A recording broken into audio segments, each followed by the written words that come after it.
আমরা আজকে ক্লাস 12 এর দ্রবণ চ্যাপ্টারটা পড়ব, অর্থাৎ সলিউশন। তোমরা এই চ্যাপ্টারটা ছোটবেলায় 9-10 কিছুটা পড়ে এসেছো। যেমন এটা জানো, দ্রবণ সমান দ্রাবক প্লাস দ্রাবক, দ্রবণের বৈশিষ্ট্য কিছু পড়ে এসেছো, দ্রবণের শ্রেণীবিভাগ কিছু পড়ে এসেছো। প্রয়োজনে ওগুলো একটুখানি তোমরা রিভাইজ দিয়ে নেবে যদি মনে না থাকে। এখন তোমরা জানো যে এই দ্রবণে দ্রাবের পরিমাণ কম থাকে, দ্রাবকের পরিমাণ বেশি থাকে। অর্থাৎ যখন দ্রবণটা তৈরি হচ্ছে, দ্রবণটা যে ফিজিক্যাল স্টেট আছে সেই ফিজিক্যাল স্টেটটা যদি দ্রাবক বা দ্রাবকে জারি হোক না কেন, দ্রবণটা সেই তারই ফিজিক্যাল স্টেট নিয়ে নেবে। অর্থাৎ আমি কি বলতে চাইলাম, যে আমি ধরো চিনি জল বানিয়েছি, সুগার অ্যাড করেছি, এতে ওয়াটার আছে। যখন এই চিনি জলটা বানিয়ে শরবত করছি, সেটাও তো সুগারটা কি সলিড, ওয়াটারটা কি লিকুইড। যখন এটা শরবত হয়ে যাচ্ছে তখন কি হচ্ছে, পুরো টোটাল দ্রবণটা কি হয়ে যাচ্ছে, লিকুইডই হয়ে যাচ্ছে। তার মানে দ্রবণের যে ফিজিক্যাল স্টেট লিকুইড হলো, সেটা কার ফিজিক্যাল স্টেট ছিল না, ওয়াটারে। তাহলে যার ফিজিক্যাল স্টেট সেম হয়ে যাবে সেটার পরিমাণ বেশি থাকবে, অর্থাৎ দ্রাবকের পরিমাণ বেশি থাকবে। দ্রবণের বৈশিষ্ট্য তোমরা কিছু কিছু পড়ে এসেছো। এখানের ক্ষেত্রে যেটা মেন পড়বে, যে দ্রবণের তৈরি করার সময় এখানে কিছু তাপের উৎপত্তি হতে পারে বা তাপের শোষণও হতে পারে, বা দ্রবণের বর্ণটা সেই বর্ণটাই দ্রবণটা গ্রহণ করবে যেটা হচ্ছে কিনা দ্রাবের বর্ণ। এই দ্রাবের বর্ণ যে রঙের হবে, দ্রবণটাও কিন্তু সেই রঙের হবে। এই ধরনের কিছু বৈশিষ্ট্য আরো আছে, তোমরা বই একটু পড়ে নেবে। শ্রেণীবিভাগ বলতে কি বলতে চাইছি, যেমন গ্যাস প্লাস গ্যাস মিশে দ্রবণ হতে পারে, কঠিন প্লাস তরল মিশে দ্রবণ হতে পারে, তরল প্লাস গ্যাস মিশে হতে পারে, তরল তরলে হতে পারে, কঠিনে কঠিনে দ্রবণ হতে পারে।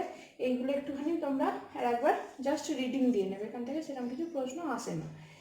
এইবার আমি এই যেখানে বললাম দ্রাবের পরিমাণ কম থাকে, তার মানে এই যে দ্রবণের গাঢ়ত্বকে মাত্রা বা শক্তি বলা হয়। তো এগুলো তোমরা অলরেডি 11-এ পড়ে এসেছো। কনসেন্ট্রেশন টার্মগুলো নিয়ে আমরা আলোচনা করতে যাচ্ছি, অলরেডি আমরা পড়ে এসেছি।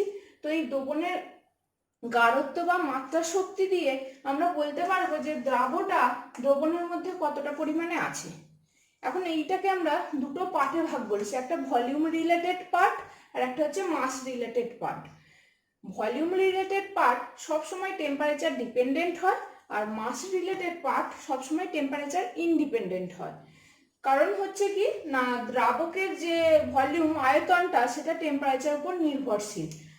তো এই দুটো পার্ট আমি এখন আলাদা রাখলাম। আমি এবার কি কি উপায়ে বা কত রকম উপায়ে আমি এই দ্রবণের গাঢ়ত্ব বা মাত্রা শক্তিটাকে আমি প্রকাশ করতে পারি, সেগুলো প্রত্যেকটা উপায় আমি এখানে লিখেছি।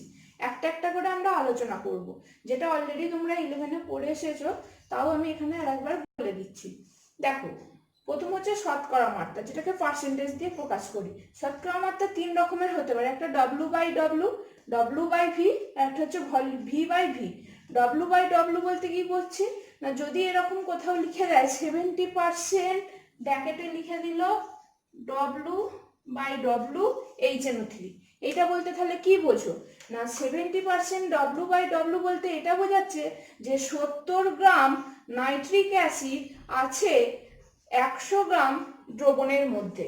মানে দ্রাবটাও হচ্ছে তোমার ওয়েটে আর দ্রবণটাও হচ্ছে ওয়েটে প্রকাশ করা হচ্ছে। আবার বলছি, 70 গ্রাম নাইট্রিক অ্যাসিড দ্রবীভূত আছে 100 গ্রাম দ্রবণের মধ্যে। সেরকম একইভাবে নিচে সবসময় দ্রবণ থাকবে, উপরে দ্রাব থাকবে।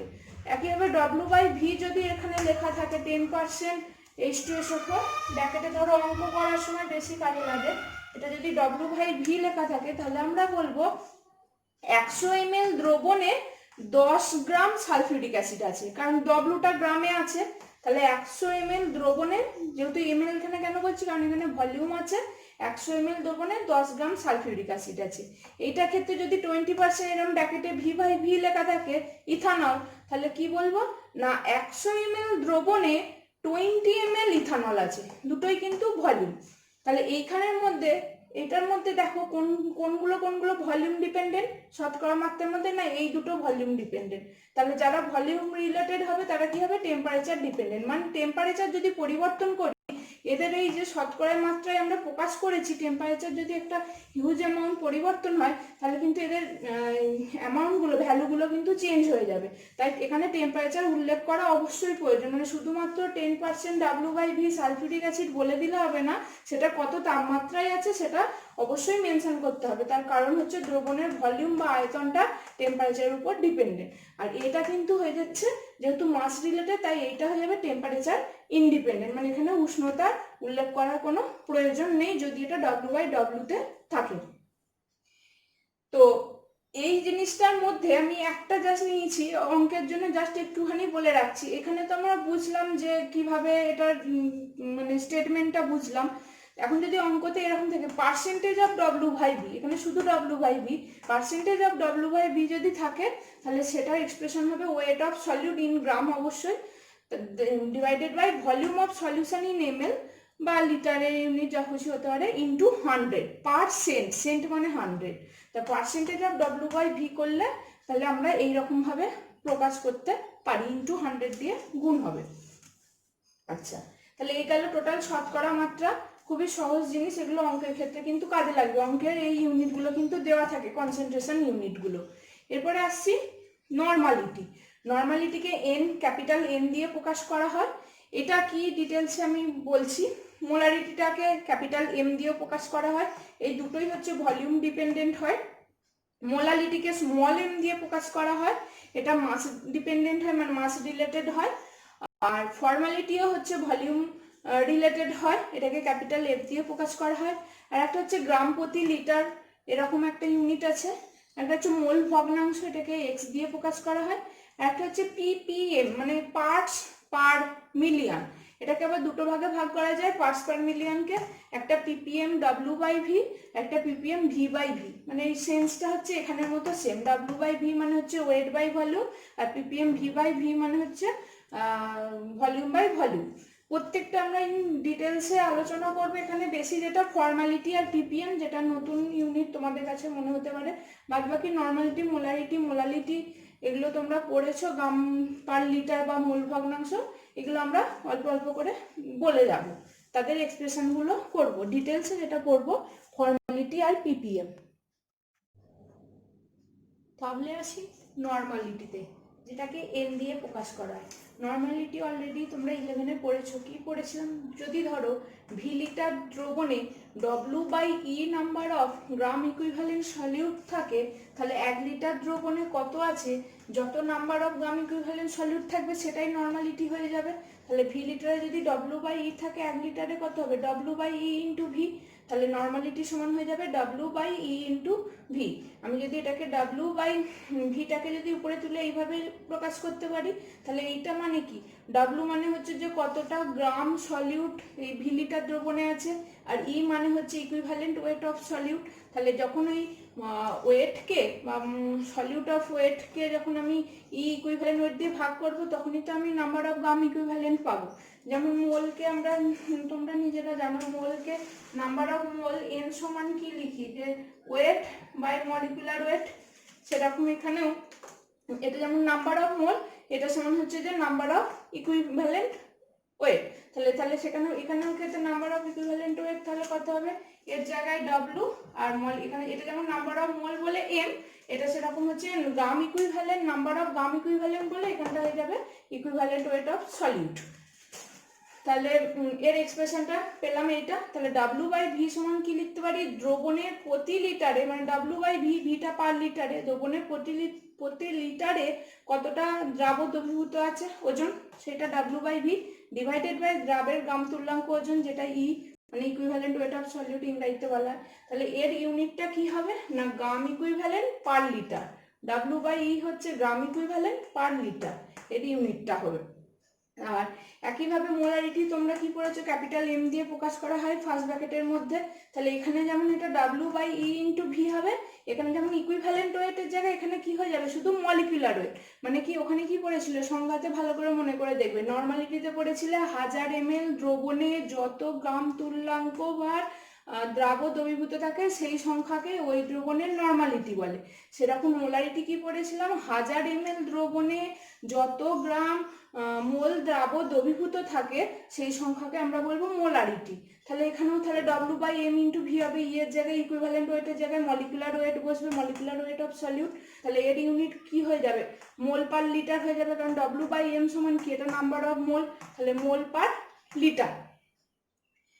এখন এই নর্মালিটি আর মোলারিটির মধ্যে রিলেশন তাহলে কি হবে না, নর্মালিটি আর মোলারিটির মধ্যে রিলেশন। হ্যাঁ, এখানে একটা কথা বলার, যেটা ফার্স্ট ব্র্যাকেটের মধ্যে ক্যাপিটাল এম আছে সেটা হচ্ছে মোলারিটির এক্সপ্রেশন, মোলারিটিকে এক্সপ্রেস করছে। যেটা ক্যাপিটাল এম সেটা কিন্তু মলিকুলার ওয়েট অফ সলিউট, দুটো এম কিন্তু এক নয়। এটা হচ্ছে ফার্স্ট ব্র্যাকেটের মধ্যে যেটা আছে সেটা মোলারিটি, আর যেটা শুধু ক্যাপিটাল এম আছে সেটা হচ্ছে মলিকুলার ওয়েট অফ সলিউট। এবার এই দুজনের মধ্যে সম্পর্ক কি, নর্মালিটি মোলারিটি যদি বার করতে চাই, দুটোর এক্সপ্রেশন এখানে লিখে ফেলেছি। দুটোর মধ্যে কমন কি আছে, ওয়েট অফ সলিউট। তাহলে এখান থেকে ডব্লিউটা বার করালে কি হবে, n × v × e, n × v × e। এখান থেকে ডব্লিউ বার করলে m × v × m। তাহলে এই দুটোকে এবার আমি যদি সমান করে দিই, দেখো এটা পেয়ে যাবে, নর্মালিটি ইকুয়াল টু, কোনো দ্রবণের নর্মালিটি ইকুয়াল টু ওই দ্রবণের মোলারিটি ইন্টু m/e। m মানে হচ্ছে, এই m মানে হচ্ছে মলিকুলার ওয়েট অফ সলিউট, আর e হচ্ছে ইকুইভ্যালেন্ট ওয়েট, মানে হচ্ছে ওটা হচ্ছে দ্রাবের আণবিক ভর, আর এটা হচ্ছে কি তুল্যাঙ্ক ভর, কারণ না সলিউটেড। তাহলে এরপরে আমরা যেটা আসবো সেটা হচ্ছে মোলালিটি। আশা করি এই দুটো বুঝতে পেরেছো। এবার আসছি মোলালিটি। আগেরটা ছিল মোলারিটি, আগেরটা ছিল কি মোলারিটি, RITY, আর ছিল, এটা হচ্ছে এল, মোলালিটি। একে আগেরটা দেখো ক্যাপিটাল এম দিয়ে প্রকাশ করেছিলাম, এটা হচ্ছে স্মল এম দিয়ে প্রকাশ করা হয়। এটা হচ্ছে ভলিউমের রিলেটেড কোনো জিনিস নেই, তাই এটা টেম্পারেচার ইন্ডিপেন্ডেন্ট হয়। এখন ধরো কোনো একটা দ্রবণ তোমাকে দিয়ে দিয়েছি যার ওজন W1 গ্রাম, সেই দ্রবণের মধ্যে দ্রাবের ওজন হচ্ছে W2 গ্রাম। তাহলে যেহেতু দ্রবণ সমান দ্রাব প্লাস দ্রাবক, তাহলে দ্রাবকের ওজন কত হয়ে যাবে, W1 - W2। যেহেতু W1টা বেশি পরিমাণে আছে, W1 - W2 গ্রাম হয়ে যাবে দ্রাবকের ওজন। এখন মোলালিটির সংজ্ঞা আমরা কি জানি, যে 1000 গ্রাম দ্রাবকে, 1000 গ্রাম কিন্তু লিটার নয়, আয়তন নয়, ওয়েটে, 1000 গ্রাম দ্রাবকে যত গ্রাম অণু দ্রাব্য দ্রবীভূত থাকবে সেটাই হচ্ছে আমার সেই দ্রবণের মোলালিটি। তাহলে এখানে আমার W1 - W2 গ্রাম দ্রাবকে কত গ্রাম অণু দ্রাব্য দ্রবীভূত আছে, কারণ গ্রাম অণু বলেছে, এটা শুধু গ্রাম। তাহলে গ্রাম অণুকে কিভাবে প্রকাশ করি আমরা, ওয়েট, ওজন বাই তার মলিকুলার ওয়েট W2/m, এটাই গ্রাম অণু। তাহলে W1 - W2 গ্রাম দ্রাবকে W2/m গ্রাম অণু দ্রবীভূত আছে। তাহলে 1000 গ্রাম সংজ্ঞা অনুযায়ী কি, 1000 গ্রাম দ্রাবকে যত গ্রাম অণু দ্রবীভূত থাকবে দ্রাবক সেটাই এর মোলালিটি হবে। তাহলে এই সংখ্যাটাই হয়ে যাবে মোলালিটি। দেখো এটা ক্যালকুলেশন করলে এইটা আসবে। তাহলে মোলালিটি স্মল m সমান W2 × 1000 divided by m × W1 - W2। এটাকে যদি ভাষায় বলি তাহলে কি পাচ্ছি, মোলালিটি সমান W2 মানে হচ্ছে দ্রাবের ওজন ইন্টু 1000 ডিভাইডেড বাই নিচে কি আছে, দ্রাবের গ্রাম আণবিক ওজন। এম মানে কি মলিকুলার ওয়েট বলেছিলাম, এটা কিন্তু মোলারিটি নয়, মোলারিটি হলে ব্র্যাকেট দেওয়া থাকতো। তাহলে এটা কি হচ্ছে না, দ্রাবের গ্রাম আণবিক ওজন ইন্টু এটা কি দ্রাবকের ওজন W1 - W2।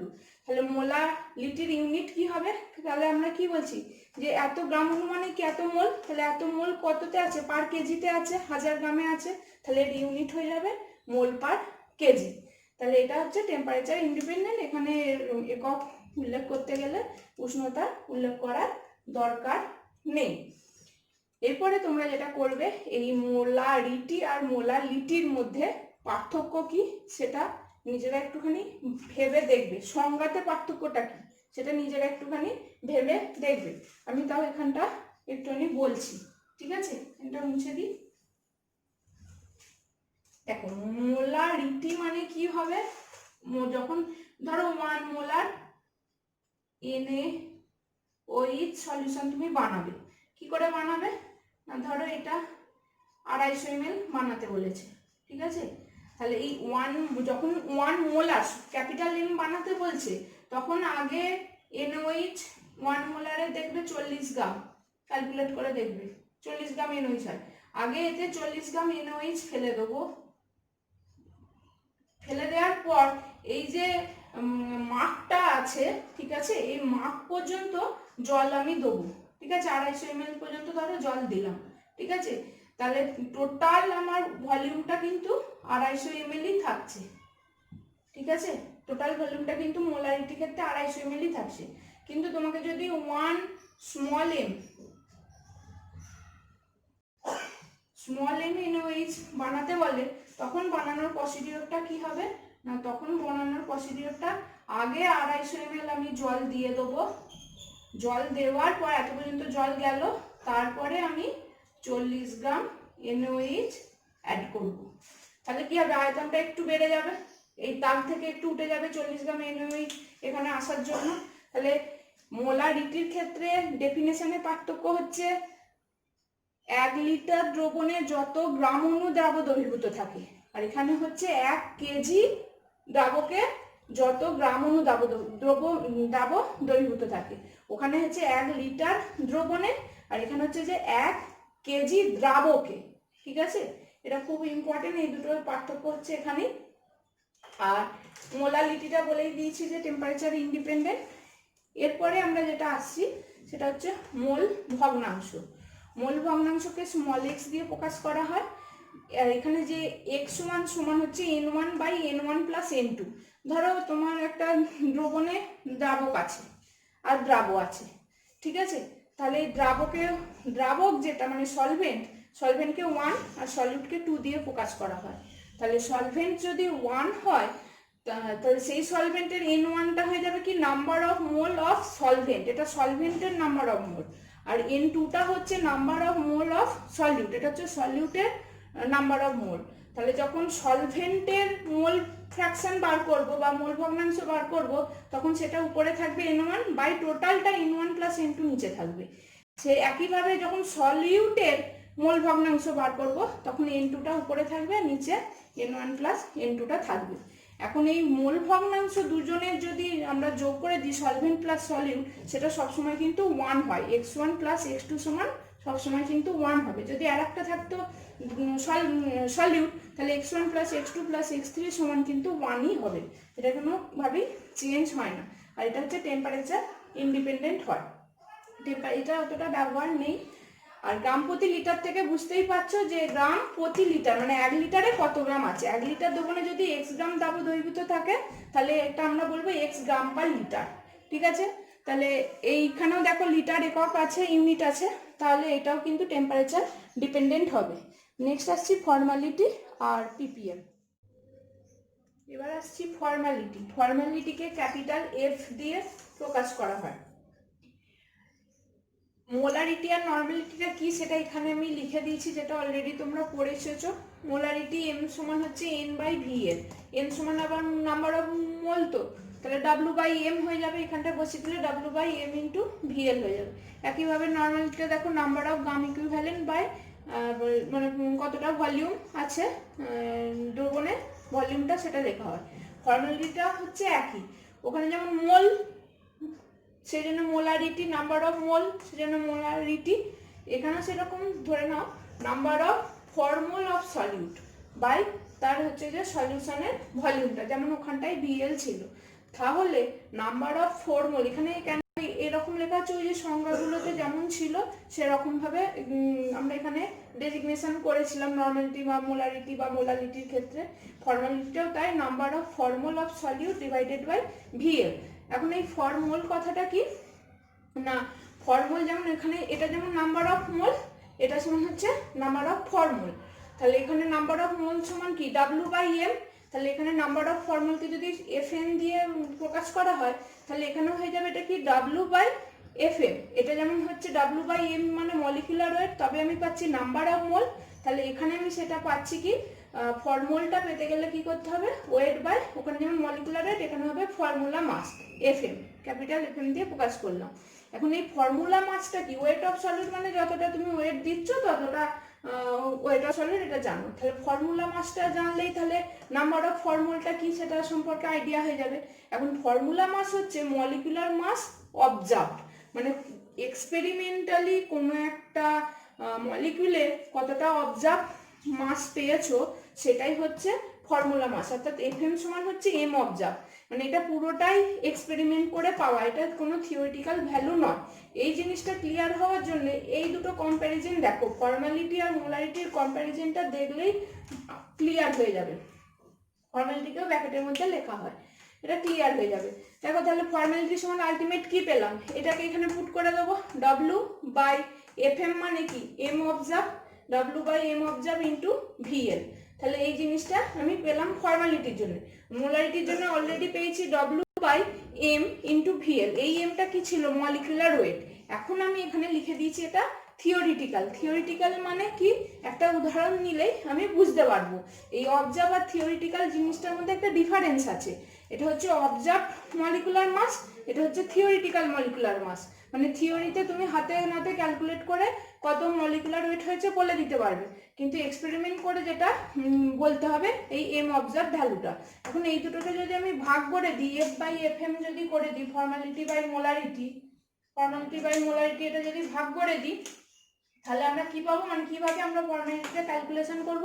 তাহলে এই ডব্লিউ বাই ভিএল কেটে যাবে, তাহলে কি হয়ে যাবে M theo by M observe হয়ে যাবে, মানে theoretical molecular weight divided by observe molecular weight. এই যে theoretical molecular weight divided by observe molecular weight, এটাকে স্মল আই দিয়ে ডিনোট করা হয়, এটার নাম হচ্ছে ভ্যান টপ ফ্যাক্টর। এটা আমরা আবার ডিটেলসে যখন কোয়ালিটেটিভ প্রপার্টি এই চ্যাপ্টারেরই পড়বো, সেখানে আবার ডিটেলসে আমি এটা পড়বো। এখানে আমার এটা শুধু কাজে লাগবে এই আই ভ্যালুটা, এই ফর্মালিটিটা কোনো একটা সলিউটের ফর্মালিটি বার করাতে কাজে লাগবে। তাহলে এফ সমান আমি কি লিখতে পারি, এফ বাই এম সমান আই। তাহলে এফ সমান কি হয়ে যাবে, I into M. Molecular molarity, যেটা ব্র্যাকেটের মধ্যে এমটা আছে সেটা তো মোলারিটি। এই মোলারিটিটা তো আগে আমরা ক্যালকুলেশন করেছি, জানি কিভাবে করতে হয়। এখন চলো আই এর ভ্যালুটা যদি ক্যালকুলেট করে ফেলতে পারি, তাহলে ফর্মালিটি ক্যালকুলেট করে ফেলতে পারবো। তাহলে ফর্মালিটি কাদের ক্ষেত্রে ক্যালকুলেট করা হয় না, যারা আয়নিক কম্পাউন্ড বা যাদের অ্যাসোসিয়েট হয়, যারা ডিসোসিয়েশন হয়, ঠিক আছে, তাদের ক্ষেত্রে আমরা এই ফর্মালিটি টার্মটা নিয়ে আসবো। এখন আমি এখানে একটা উদাহরণ দিয়ে দিলেই পুরো ব্যাপারটা ক্লিয়ার হয়ে যাবে। এই অবজার্ভ মলিকুলার মাস কি, থিওরিটিক্যাল মলিকুলার মাস কি, বা ফর্মালিটি কিভাবে ক্যালকুলেট করতে হয়, বা এদের দুজনের মধ্যে ডিফারেন্স কি। দেখো এখানে বেনজোইক অ্যাসিড একটা এঁকেছি, যারা এরকম ডাইমার ফর্ম করে থাকতে পারে থ্রু হাইড্রোজেন বন্ডিং। এখন বেনজোইক অ্যাসিডের যদি তোমাকে মোলারিটি বার করতে বলে, তাহলে তুমি একখানা বেনজোইক অ্যাসিড নেবে, শুধু এইটা PHCOOH মনোমারটা নেবে, যার মলিকুলার ওয়েট ক্যালকুলেট করে দেখবে 122, সেটা হচ্ছে এম থিওরিটিক্যাল। এটা হাতে নাতে তুমি ক্যালকুলেট করে দেখলে যেমন ভাবে আমরা মলিকুলার ওয়েট বার করে থাকি। কিন্তু বেনজোইক অ্যাসিড তো এরকম একা থাকে না, ওরা ডাইমার করে থাকে। তাহলে তুমি যখন এই বেনজোইক অ্যাসিড নিয়ে যখন পরীক্ষা করে দেখতে যাবে, তখন দেখবে এর অবজার্ভ যে মলিকুলার মাসটা সেটা 122-এর দ্বিগুণ হয়ে গেছে, মানে দুটো 122 আছে, দুটো মলিকুলার ওয়েট তুমি পাবে। তাহলে সেক্ষেত্রে আই এর ভ্যালুটা হলে কি হয়ে যাবে, আই সমান কি M theo by M observe. M থিওতে কত, থিওরিটিক্যালি 122 তুমি জানো, কিন্তু অবজার্ভ করে দেখতে পাচ্ছি আমি যেহেতু ডাইমার হয়ে আছে 2 × 122 হবে। তাহলে আই সমান আলটিমেট হয়ে যাবে কত, হাফ। কার জন্য এখানে আই সমান হাফ হচ্ছে, শুধুমাত্র এই এক্সাম্পলটার জন্য, সবার জন্য নয়। প্রত্যেকটা যেমন যেমন কম্পাউন্ড দেবে সেই অনুযায়ী আই এর ভ্যালুটা ভ্যারি করবে। তাহলে এই আই সমান হাফ বসিয়ে দিলাম, মোলারিটি বেনজোইক অ্যাসিডে যেভাবে বার করে তুমি বার করবে, তাহলে শুধু সেখান থেকে আমরা ফর্মালিটিটা পেয়ে যাব। খুব সিম্পল জিনিস, আমরা ভ্যান টপ ফ্যাক্টর নিয়ে আরো ডিটেলসে পরে আলোচনা করব। এটা শুধুমাত্র ফর্মালিটি বার করানোর জন্য আমি একটা দেখালাম। এরপরে পার্টস পার মিলিয়ন। আজকের আমাদের last topic parts per million, PPM।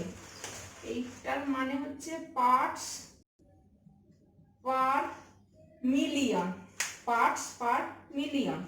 তাহলে একে শর্টে লেখা হয় PPM। এখন এটা দু ভাগে হতে পারে, আমি প্রথমেই দেখিয়েছিলাম স্কিমে। একটা হচ্ছে PPM W/V হতে পারে, একটা PPM V/V হতে পারে। W/V এর মানে জানো, যে পার্সেন্টেজ অফ W/V যখন আমরা করেছিলাম ফার্স্টেই আজকের ক্লাসে, weight of solute by volume of solution. মানে এটা হচ্ছে যে সলিউটের ওয়েট, এটা হচ্ছে সলিউশনের ভলিউমটা, সেজন্য W/V। এখানে যেহেতু পার্সেন্টেজ আছে, পারসেন্ট, সেন্ট মানে 100, সেটা আমি 100 দিয়ে গুণ করেছিলাম। একইভাবে এখানে কি আছে, পার্টস পার মিলিয়ন, পার্টসটা বাদ দিয়ে দাও, পার মিলিয়ন আছে, মানে কি পার মিলিয়ন W/V, তাহলে এখানেও সেম জিনিস হবে W/V ইন্টু 10⁶। কেন পার, এখানে যেমন সেন্ট মানে 100, এখানে মিলিয়ন মানে কি 10⁶, তাহলে W/V ইন্টু 10⁶ হবে। এখানে ppm/v/vটা কি, এখানে W/V হচ্ছে ওয়েট অফ সলিউট, এটা হয়ে যাবে volume of solute by volume of solution into এটাও সেই একই ব্যাপার, পার মিলিয়ন মানে 10⁶ দিয়ে গুণ হবে। শুধু পার্থক্য এই দুটোর মধ্যে, এটা ওয়েটে যদি W/V থাকে ওয়েটে হবে, যদি V/V থাকে তাহলে সলিউটটা ভলিউমে হবে। এখন এই পার্টস পার মিলিয়ন বা ppm ইউনিটটা কার ক্ষেত্রে ব্যবহার করা হয় না, যদি সলিউটটা খুব স্মল অ্যামাউন্ট টু স্মল থাকে ইন সলিউশন, তখন আমরা ppm ইউনিটটা ইউজ করি। কি বললাম না, if solute is too small in solution then ppm unit is used.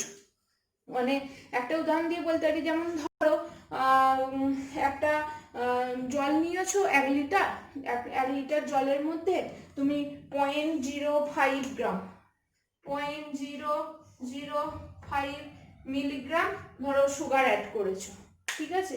তাহলে এইটা এতই কম অ্যামাউন্ট, এই কম অ্যামাউন্টকে আমরা ppm ইউনিট দিয়ে প্রকাশ করে থাকি যদি দাবের অ্যামাউন্টটা কম থাকে। এরপর এই যতগুলো কনসেন্ট্রেশন ইউনিট আমরা আজকে করেছি তাদের মধ্যে ইন্টার রিলেশনগুলো একটু নিজেরা তোমরা দেখবে, এগুলো দিয়ে অঙ্ক কিছু প্র্যাকটিস করবে। আমি একটা দুটো অঙ্ক পরের দিনে দেবো।